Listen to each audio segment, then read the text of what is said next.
secara tegas perintah Mahkamah Konstitusi setelah membaca keadaan, ini adalah pesan untuk menghentikan cawe-cawe Jokowi. Itu poinnya. Jelas itu.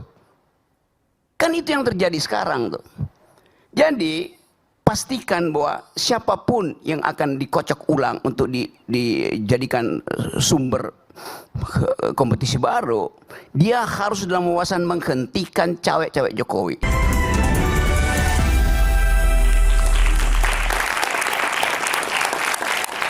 Sampai di sesi terakhir di Rakyat Bersuara hari ini, saya ingin memberikan kesempatan pada masing-masing narasumber untuk memberikan closing statement-nya. Tapi khusus kali ini saya ingin bertanya dalam closing statement saya ke Bung Refli. Ini memang tadi disebutkan oleh MK cetha welo-welo yang artinya adalah sudah sangat jelas kalau bahasa Jawa itu ya. Tapi tadi saya mendengar KPU ingin mengkonsultasikan ke beberapa pihak ya, termasuk ke DPR, ke partai politik dan lain sebagainya. Saya melihat masih ada dua opsi kemungkinan. Saya pribadi, awam saya.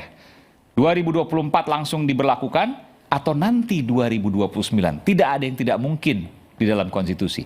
Saya ingin tanya kepada Bung Refli. Iya, begini. Akhirnya saya seperti orang bodoh harus mengulangi apa yang sudah saya katakan, kan? Saya sudah katakan bahwa putusan MK itu berlaku sejak dibacakan dalam sidang yang terbuka untuk umum dan tidak ada institusi lain ya by constitution yang bisa membatalkannya. Itu yang harus kita pahami. Kecuali dalam putusan MK itu sendiri mengatakan pemberlakuannya pada saat tertentu. Misalnya Omnibus Law itu 2 tahun dikasih waktu. Parliamentary threshold baru berlaku pada next election, kan begitu. Tapi untuk putusan ini tidak dilabeli apa-apa. Karena itu kembali kepada doktrin awalnya, yaitu berlaku sejak dibacakan dalam sidang yang terbuka. Dan harus berlaku 2024. Dan, itu ya, amanatnya. 2024 itu satu. Yang kedua, MK itu memuat atau menjawab permohonan dari pemohon. Ya. Nah, permohonan dari pemohon itu minta ini diprioritaskan. Kenapa diprioritaskan? Karena terkait dengan pendaftaran tanggal 27 dan 29. Jadi kalau permohonan prioritas itu dikabulkan oleh MK, tidak mungkin MK kemudian berimajinasi untuk 2029. Kalau untuk 2029 ya dia kabulkan saja pasca tanggal 29 Agustus agar tidak memunculkan keriuhan atau kerusuhan. Nah, itu pesan pentingnya ya. Iya. Oke. Dan kepada kita dan bisa mengulur sidang seperti itu tanggal 29 putusan misalnya. Dalam konteks judicial review itu tidak dibatasi kapan putusan itu dibacakan. Beda sama pilpres atau pilkada atau pileg. Kalau niatnya 2029 ya udah selepas tanggal 29 Agustus saja pasca pendaftaran. Yes. Maka otomatis berlaku 2029. Yes. Tapi kalau sebelum tanggal 27 di mana pendaftaran awal tanggal 27, maka pesan yang kuat bahwa itu harus dilakukan di 2024. Yes. Ya itulah maksudnya. Baik. Jadi tidak ada cara yang lain. Nah, kalau kita lihat yang namanya putusan MK itu ada dua. Tadi sudah dikatakan ratio decidendi dengan amar putusan. Itu satu kesatuan yang tidak bisa dipisahkan. Iya. Jadi ketika kita menjalankan putusan Mahkamah Konstitusi, kita tidak hanya membaca amar putusannya, tetapi membaca rasionya, rasio decidendinya. Nah, dari situlah kita tahu bahwa oh ternyata putusan ini didasarkan kepada pertimbangan yang seperti ini. Sehingga kemudian ketika kita mengikutinya, kita mengikuti as it is sebagaimana diputuskan oleh Mahkamah Konstitusi. Saya bicara ya dalam kondisi bernegara hukum yang normal. Tetapi saya ingin mengatakan ini putusan yang normal, bukan putusan yang tidak normal. Ini putusan normal. Ini putusan Kenapa yang normal. Dikatakan putusan normal? Kalau saya mengatakan dalam perspektif demokrasi dan konstitusi, kita ketahui bahwa yang namanya gubernur, bupati, wali kota harus dipilih secara demokratis. Itu esensinya. Yeah. Jadi demokratis itu salah satunya ya adil dan demokratis itu dua hal yang harus dikedepankan dalam soal pemilihan.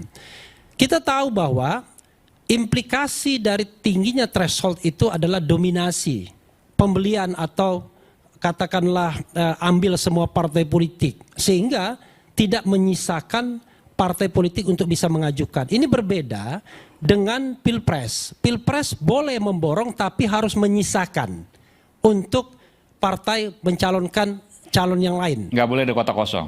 Tidak boleh ada kotak kosong. Ya. Jadi di Pilpres begitu. Bahkan disanksi kalau dia tidak mau mencalonkan. Di Pilkada tidak demikian. Di Pilkada ini Anda boleh borong semua partai politik dengan alasan bahwa ada calon independen, calon perseorangan.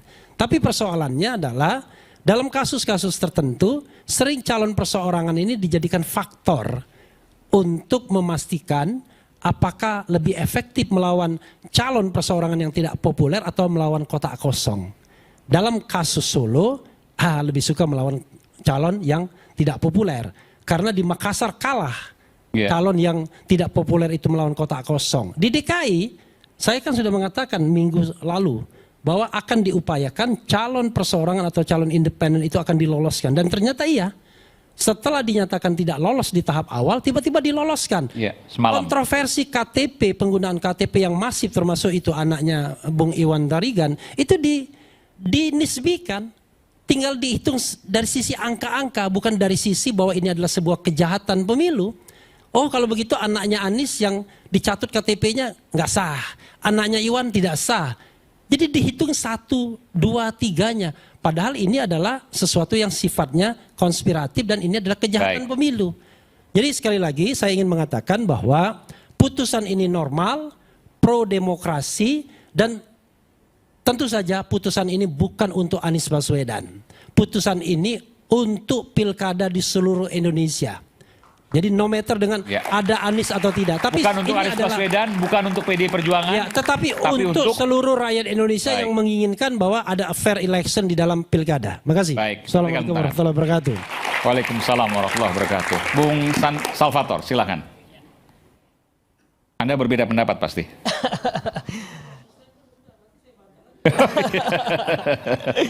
Ya. Gak apa-apa kan berbeda pendapat. Silakan. Oke. Nanti dibahas lagi nanti. Silakan. Ini dong, kalau closing statement itu standing point dia, closing statement namanya. Kalau dia bikin argumen baru ya saya bantah lagi sebagai hak saya. Ya kebetulan standing point dia berbeda kan gitu, sah-sah saja. Silakan. Oke, thank you. Silakan. Oke. Yang perlu kita pahami sekarang. Lebih dekat lagi, Bang. Yang perlu kita pahami sekarang dan perlu diketahui bahwa Jokowi mencintai bangsa Indonesia. Terkonfirmasi hal itu dengan hari ini Jokowi tidak sama sekali menyinggung persoalan putusan MK, terkhususnya yang menjanggal atau dijegalnya si Kaisang. Oke? Sebab apabila itu menguntungkan siapa putusan ini? Oke? Yang jelas merugikan Pak Jokowi misalnya. Oke. Itu karena Anda mengatakan itu poinnya. kan? Karena Kaisang tidak bisa maju. Tidak bisa maju. Keluarganya. Yang perlu kita sampaikan. Kemudian terkait Golkar. Saya pikir semua masyarakat cerdas lah. Udah begitu luar biasa masyarakat kita melek akan dunia politik dan dunia hukum. Banyak yang seakan-akan wah ini semua apapun yang menjadi problem itu salahnya Jokowi. Belum tentu bos. Tidak semua diserta-mertakan disalahkan pada orang yang semestinya tidak bersalah. Harus kita akui itu. Kalau memang dia benar katakan benar. Kalaupun dia salah katakan salah. Tapi hari ini Jokowi benar. Jokowi mencintai dengan menunjukkan bahwa di akhir periode dia memberikan legasi yang terbaik buat bangsa dan negara. Saya pikir itu demikian. Baik, terima kasih. Kita berikan tepuk tangan. Bung Ciko silakan. Ada komentar silakan. Terkait dengan putusan MK hari ini tentunya kita patut bersyukur semua yang berada di sini dan seluruh rakyat Indonesia seharusnya bersyukur karena akhirnya demokrasi kita bisa agak kembali sedikit ke jalan yang lebih lurus. Artinya apa? Bahwa pilihan dan alternatif pilihan dari demokrasi itu sendiri akan lebih tersedia untuk rakyat seluruh Indonesia di pilkada serentak ini. Jadi PDI Perjuangan bersyukur, dan kita tidak bisa hanya melihat ini terkait dengan pilkada di Jakarta saja, nah ini di seluruh Indonesia, dan harapan kita tentunya akan muncul calon-calon yang betul-betul diinginkan kehadirannya oleh rakyat. Baik, kita berikan tepuk tangan. Bung Hodari, silakan. Ya, kita syukuri ya. Jadi walaupun setuju nggak setuju, keputusan MK diterima. Keputusan MK nomor 90 bukan buat Gibran, tapi buat seluruh anak muda di Indonesia. Keputusan nomor 60 bukan buat Anies, tapi untuk seluruh kandidat di seluruh Indonesia. Kita terima itu ya. Yang kedua, saya melihat sebetulnya nanti peta koalisi mungkin nggak akan berubah dramatis seperti Tidak akan yang berubah? dibayangkan ya. Karena proses-proses politik itu kan sudah berjalan. Barusan saya baca pernyataan dari PKS yang mengatakan soal mendukung Anies itu sudah selesai, sudah masa lalu. Dan tidak akan kembali mendukung Anies di pilkada sekarang, walaupun Ya, sudah ada keputusan MK. PKS ya, ini menyatakan itu pernyataan yang terakhir. barusan saya baca ya. Iya. Saya baca kira sudah mengcover dari informasi bahwa ada keputusan MK. Anggota koalisi Indonesia Maju yang lain juga mungkin tidak akan berubah juga dukung Ridwan Kamil. Termasuk misalnya Perindo, saya kira juga nggak akan mengubah dukungan dari Jangan lihat saya dong Bang, saya udah Anies. Enggak, saya lihat mahasiswa. wartawan penuh. Saya lihat mahasiswa Sudah gitu. tidak Perindo. Perindo, saya lihat mahasiswa. Nggak akan berubah juga. Ya, jadi saya kira secara garis besar sebetulnya nggak akan berubah gitu ya. Jadi mungkin di Jakarta saja juga sebetulnya peluang munculnya kandidat yang baru dalam tanda kutip ya didukung oleh PDI Perjuangan akan muncul. Karena kalau di wilayah-wilayah lain kan sebetulnya udah selesai. Misalnya seperti di Sumatera Utara sudah mengajukan Edi Rahmayadi. Kemudian di Jawa Tengah barangkali ya mau ada MK nggak mau ada MK, kita sudah tahu bahwa PDI Perjuangan akan mengajukan calon. Dan Aceh misalnya ya PDI Perjuangan mengajukan Muzakir Manaf sama dengan Gerindra gitu ya. Jadi kandidatnya sama. Jadi mungkin tidak sedramatis seperti yang diduga ya atau seperti diantisipasi atau seperti yang dibayangkan. Jadi mungkin fantasinya nanti dengan realita agak jauh dikit. Begitu, Bung Adi. Baik, terima kasih. Kita berikan tepuk tangan. Silakan Bung Iwan. Iya. Nggak akan beda jauh. Ya, itu harapannya Bung Kodari ya. Itu doanya seperti yang didoakan sama Bang Refli tadi. Jadi buat kami keputusan MK hari ini adalah mujizat, blessing. Karena menumbuhkan darah baru. Ya, darah baru dan semangat baru. Yang hampir tadinya sudah ingin rasanya sudah habis, rasanya ya, karena memang partainya sudah habis semua kan, kalau pakai undang-undang lama kan sudah habis semua. 12 tinggal partai politik PDI, Jakarta. sedangkan 15 kursi. Ini hanya satu hari, ya kalau di grup itu hanya satu hari lemesnya lah, mulai turun dikit. Ini naik lagi, dan malah melebihi. Bang Iwan sekarang semangat betul kayaknya. Luar biasa. Oke. Luar biasa. Jadi kalau ibaratnya kalau bola tadi itu kalau ditekan makin ke bawah itu loncatnya makin naik kan. Tapi kan belum tentu PDIP ngusung Anies, Bang. Tapi harapan kita ada. Daripada harapannya nggak ada kan, ini harapannya makin besar gitu. Harapannya makin besar kan? Ya. Realistis nggak? Kalau Bung Kodari Siapa kan tahu kata Bung Kodari Ahok nanti yang diajukan. bisa. Kan? Tapi kan saya tiap minggu sama Mas Hinton ngopi kan, saya tahu. Ya bukan, Harapannya kan? bukan Bang Masinton, Ibu, Bu Mega. Tapi kan dari Bang Masinton sampai ke Ibu kan, dari Bang. Jadi begitu. Jadi harapan kita nanti kan akhirnya tentunya seperti kata Pak Hasto bahwa jangan takut calon yang diinginkan rakyat. Ya. Yang jelas diinginkan rakyat. Kalau pilpres, kalau pilkada hari ini 40% itu sudah dimenangkan oleh. Bentar, saya ingin Anda bicara pada publik. Oke. Seberapa keyakinan Anda Anies Baswedan akan maju di Pilgub DKI Jakarta? DKJ nanti ya. Silakan. 110%. Ini 100% ya. Oke. Saya tahu ya, karena saya juga dilahirkan dari PDI.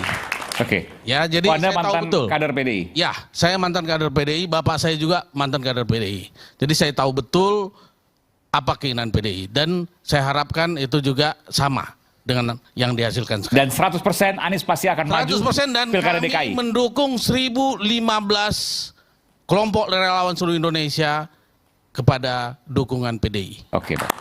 Kita berikan tepuk tangan. Last but not least, no Rocky, no party. Waktu dan tempat dipersilakan. Sambil berdiri, silakan. Kan sini gantian, Bang. Nggak usah suruh-suruh. Oke, saya mengerti kegembiraan dari teman-teman tuh. Dan saya bukan pengamat politik, apalagi pemain politik. Saya hanya berupaya untuk mendalami mengapa bangsa ini berhenti untuk mengucapkan akal pikiran, akal sehat.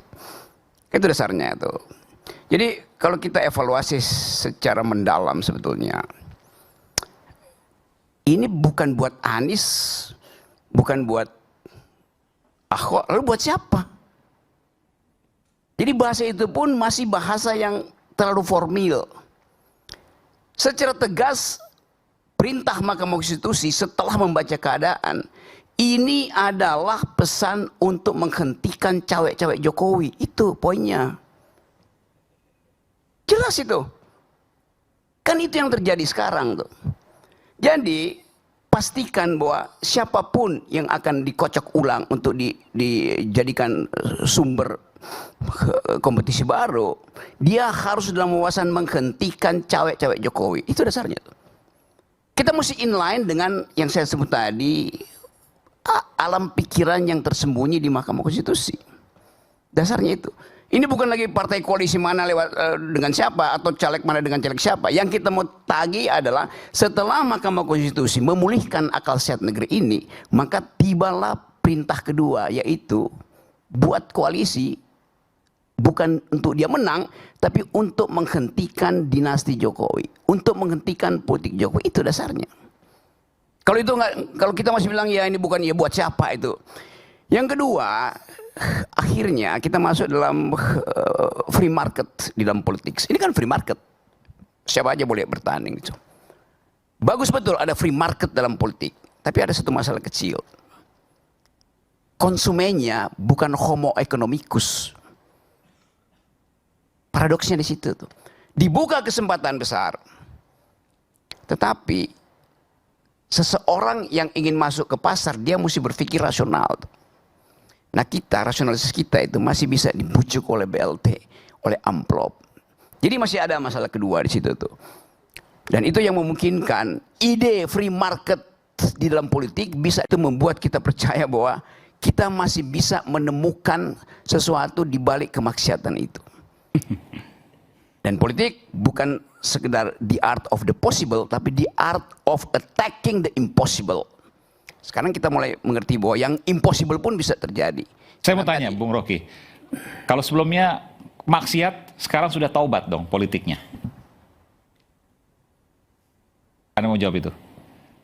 Ya kalau dia jatuh, baru dia tobat. Dia nggak akan tobat sebelum dia terguling. Bukan, saya nggak bicara seseorang ya, politik. Ya, saya bicara seseorang. Baik.